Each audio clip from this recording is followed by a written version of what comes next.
Well, tonight in a KITV4 News investigation, we've uncovered a case of government waste.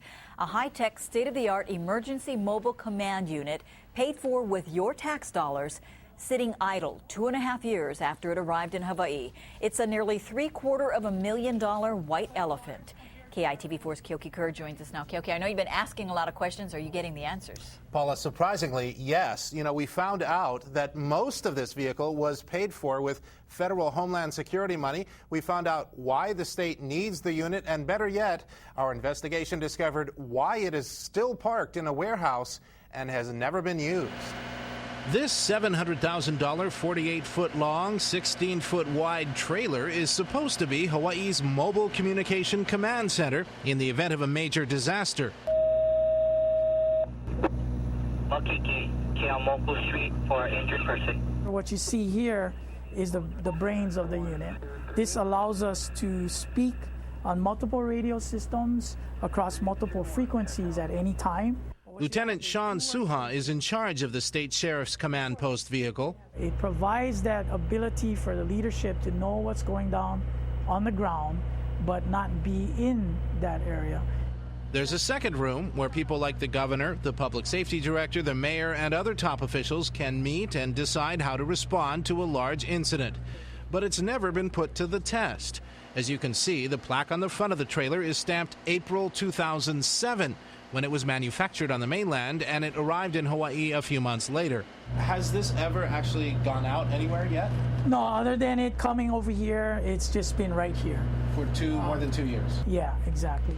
There was some work to be done on the trailer once it arrived on Oahu. The first step, installing a communication system. That process, from bids to installation, took about a year. It's very frustrating, but knowing the system, we have to work within a system. We have to be good stewards of the taxpayers' money.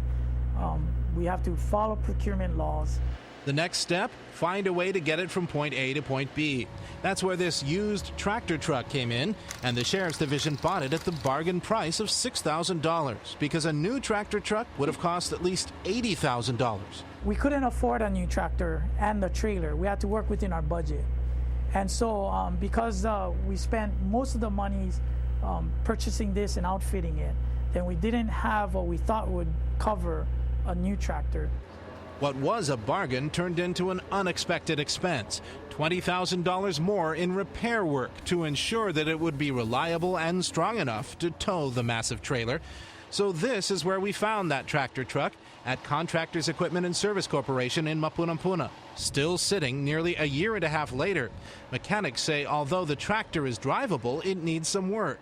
Its transmission requires servicing and its clutch and brakes need to be replaced, among other things. We pretty much have spent 2 years trying to get the tractor approved for repair.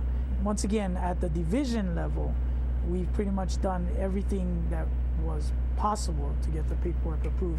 It was just waiting for the department level to get the paperwork approved and then release the monies. Sheriff's officials told me administrators lost the repair paperwork twice, and they had to resubmit it to higher-ups at the Public Safety Department a third time. And it was just approved in early January, using money from drug forfeitures. That's because the process dragged on so long that Homeland Security money they'd hoped to apply for lapsed. Now they say the tractor truck should be ready to go within the next month or so. And in the meantime, sheriffs have an agreement with the repair shop to drive the tractor from Mapunapuna to the trailer at Honolulu Harbor in an emergency. That's because the cab is not broken, it just needs some upgrades. If an earthquake happened right now and this thing had to go out, how quickly could you get it out? It would take us at least 45 minutes to get it out. At least. And that's assuming that he can get here.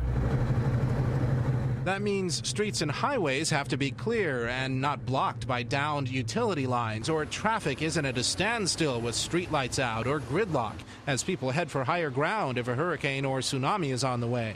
As we told you, the $700,000 trailer is stored just steps away from the ocean in this Honolulu Harbor warehouse, where it could be affected by surge or flooding from a tsunami. What if it's a tsunami, right? We're right by the ocean. Exactly.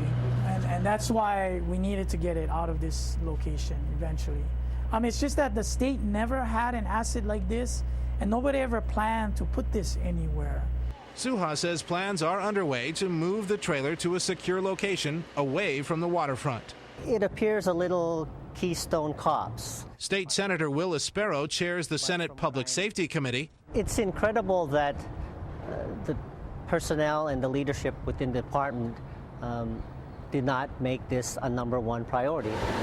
Espero says sheriffs have complained to him that public safety officials focus more attention, money, and resources on prisons and corrections costs than on law enforcement and sheriffs' priorities. One reason this project has languished for so long. It appears like they're either very disorganized, incompetent, or just don't have a clue what's going on. Now, if an earthquake or storm takes out phone lines and cell phone service, the only way to communicate with the rest of the world is via satellite. And while that trailer has a satellite dish, our investigation found the state has not installed it yet because it comes with pricey maintenance service. That'll take another 6 months or so to put out to bid and then complete. And Paula, in the meantime, let's just hope no more major emergencies happen while we're waiting for this thing to finally be ready. Amazing story. But Keoki, they say the tractor trailer that should be finished in about 6 weeks or so. What's the state planning after that? Well, after that, Paula, they can get accurate weight and height measurements next for the entire vehicle, plus the cab, so that they can finally obtain proper auto registration and insurance for it. And only then will it truly be ready to respond for emergencies. And Paula, we do promise to follow up on this story, keep track of it, and make sure to let you know when this thing is finally finished. It's finally on the road. Want to see that? That'll be quite a sight. Yeah, it will All right. Okay, thank you very much, Keoki.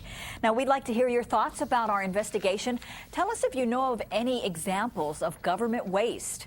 You can post your comments online at KITV.com or on our KITV4 Facebook page.